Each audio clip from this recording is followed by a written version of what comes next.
Do you have a self-care routine? Have you let it slip over time? Or are you in a stage where you really need to bring in some practices that will support you, your well-being, and your business growth? If so, you're in the right place. Let's dive in. Hi, I'm Jo Ingram. Welcome to Action Taker Tribe.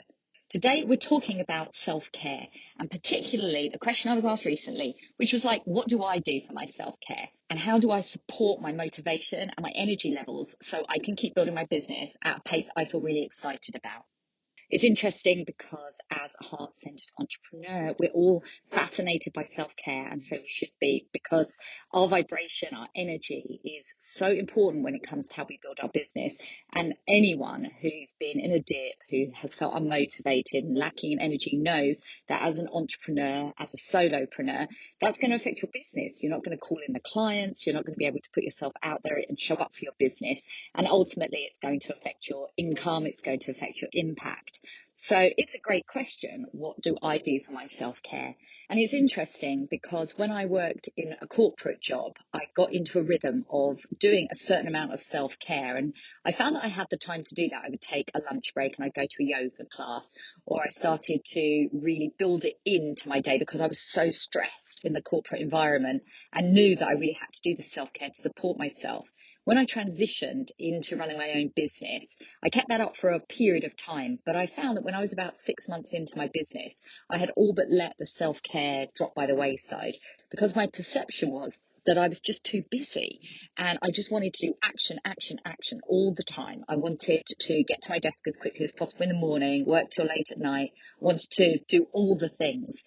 And you'll know that when you start building a business at the beginning, there are so many things that you have to do that unless you establish all of these things, you feel like you can't really build a business until you learn the tech, until you establish a way for people to get to know you.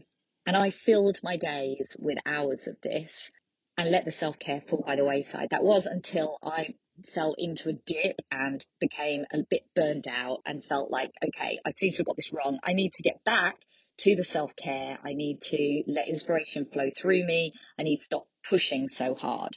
And that's when I revisited all of the self-care practices that I'd done in the past, started to think about what supports me and what I need to do the most. And right now, at the time of recording this, I am extremely motivated by my self-care, and I spend about an hour a day on the different methods that I have that support me and my well-being.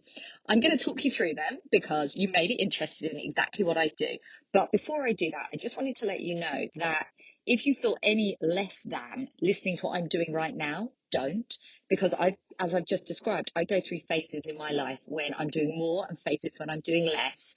You may find that what I do doesn't serve you in the same way. But if I can inspire you in any way to start a self-care regime or add something that supports you and your business growth, that would excite me greatly. So here I go.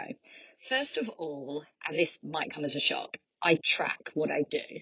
I love a spreadsheet, and this is going to sound really weird, but I have spent some time in the Tony Robbins School of Thought, and he talks about how you can't manage what you can't measure.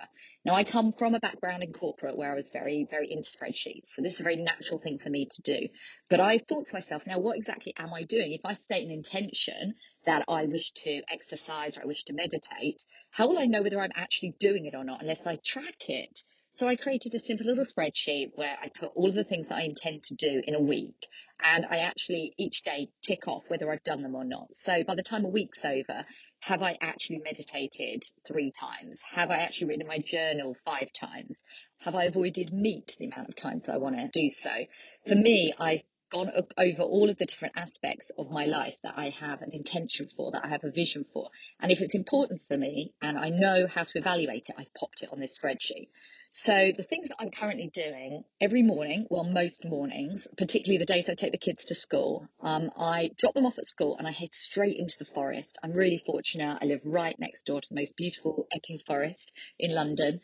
And I take my journal with me. I'm really into journaling outside. You might have seen photos that I've been posting on social media where I do that. It just really inspires me. Doesn't matter what the weather is. I've sat in the rain under an umbrella. I found different shelters from the wind. I adore it when it is sunny, but ideally I just like to get outside and do my journaling.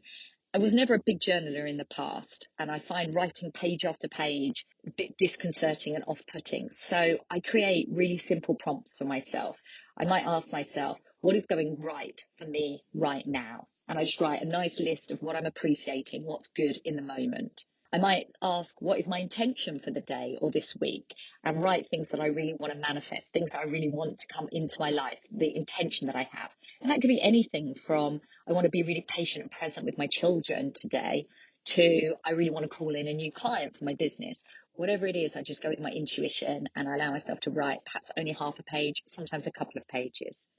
And then I like to do a meditation. I haven't found a single meditation that's absolutely the one that I always go to, but I have a variety of ones that I like to listen to. I have trained as a pranic healer, very basic training, but I'm really into the Twin Hearts meditation. Stephen Coe leads the US branch of pranic healing, and he has recorded the Twin Hearts abridged version, and it's on YouTube. It's absolutely beautiful. It always makes me feel very loving and very compassionate. I've also recently done a Heidi Stevens program. She does Law of Attraction, so I might listen to one of her meditations. Always when I'm feeling like I need to feel pumped up and motivated, I love listening to Tony Robbins' Priming. If you've never listened to it, do go onto YouTube and look it up, because it covers off all of the different aspects in about 10 or 15 minutes. When I say that, I mean you get a bit of appreciation, you can visualize your future, you can do a little bit of breathing. It just really just whoosh gets you started in the morning. So I'll do something like that, but only for about 10 minutes. I'm not well practiced in meditation. I do find it hard to properly empty my mind and do it for a long time. But I feel that 10 minutes gives me a really good grounding for the day and takes away any tensions that I might be feeling that I might carry over into the rest of the day on my work. Whilst I'm in the woods, I walk and I listen to a podcast at the same time. Sometimes I listen to business podcasts, but often if I really need that spiritual grounding, I will listen to perhaps a Law of Attraction podcast. At the moment, I'm listening to Abraham Hicks' daily podcast, which are about 10 minutes long each one, and I'm finding them incredibly fascinating. I find it always gives me inspiration. If I listen to it before my journaling, I often find that prompts kind of flow through me because of something I've just listened to. Now, at the moment, I'm walking around the woods, but in the past, I was running. That's something that I really want to change for the future. I feel like during COVID, I've become a lot less mobile. I spend a lot more time at my desk and a lot less time moving around. When I worked in corporate, I would commute every day into central London. I would walk up the escalators. I'd be moving around between meetings and offices.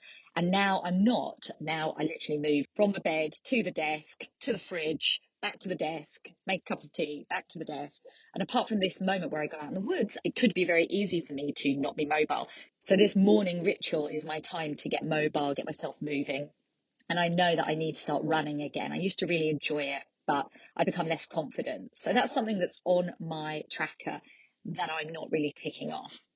Also, something I do at home and with my husband most mornings is we do the Wim Hof breathing routine. Again, it's on YouTube. It only lasts about 10 minutes. And it takes you through guided breathing. You do 3 rounds of breathing. You exhale, you hold your breath for a period of time. Apparently, it really resets your nervous system and helps calm you down. Something that we've just built into our routine. I think the breathwork's so important. And when we finish that, we do a really quick 5-10 minute yoga routine, just going through some basic movements, waking our bodies up in the morning, trying to counter some of that stiffness from sitting at our desks too much. So all in all, I guess at the moment, I'm probably doing about an hour and a half a day, which is insane when I say that. I can't believe I'm even doing it.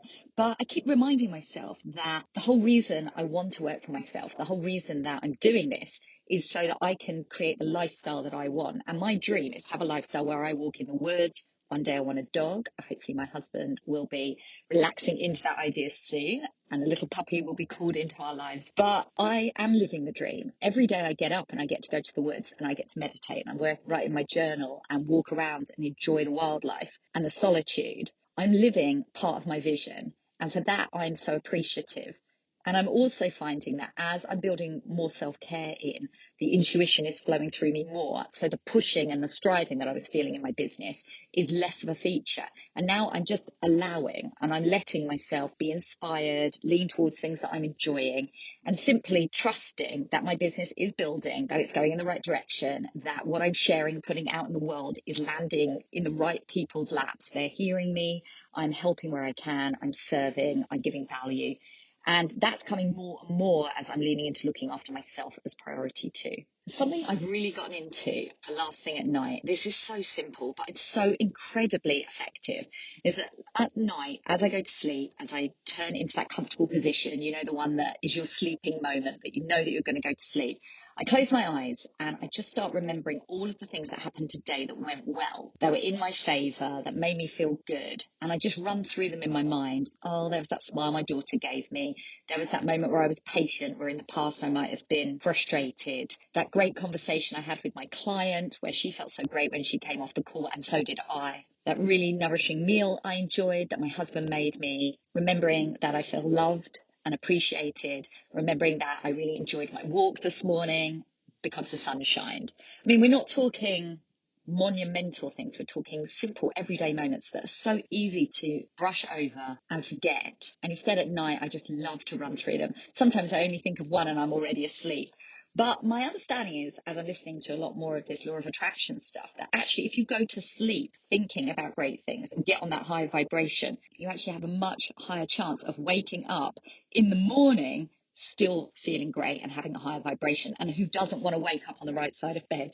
I know that when I wake up in a grump, the day is so much harder. And although I still push forward with my self-care, it's almost like I don't want to do it. And look, I'm going to be transparent. Some days I don't, particularly when I hit a weekend. I don't want to get out of bed. I just want to mill around and just have a really easy day. And sometimes I really need that. And I think it's important for us to be compassionate with ourselves. But sometimes I really suffer for it, in that I'm a lot grumpier later on. I might snap at one of the kids. And actually, I think to myself, you silly girl, you should have gone to the woods. You should have done your self-care because you would have felt better for it. So we're all on a learning curve. It's like live and learn what works for ourselves, and just keep leaning into anything that makes you feel good. Bottom line, the better you feel for yourself in your own energy, the better you're going to feel about building your business, the greater energy you're going to bring to your clients. And ultimately, this is going to only support you and your business growth. Hope you've enjoyed this episode today. It is my ambition to grow my podcast. It's a big focus for me. I adore recording it, and my vision that it would help as many people who are first growing their businesses as possible. So if you do know anybody that would appreciate listening to this episode or any of the others, please do hit share and send it along to them. Don't forget, of course, to subscribe so you get each episode downloaded directly into your podcast app. Thank you for listening and supporting my podcast. Have an action-filled week. Take care. Bye now.